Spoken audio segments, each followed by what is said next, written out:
Kaya patoxic na ng patoxic yung relationship. Lagi kayo nag-aaway. Kasi sa totoong buhay, hindi nyo naman na talaga mahal yung isa't isa.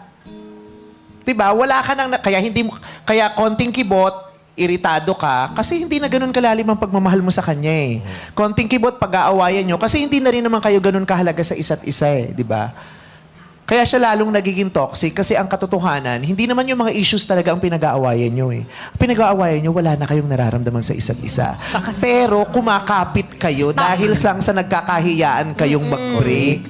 Pero kung break nyo yun, hindi siya aabot sa toxic, hindi aabot sa sakitan ng damdamin, sa physical pa nga. Diba? Hindi hahaba ang tag dito, yung sakit. Diba?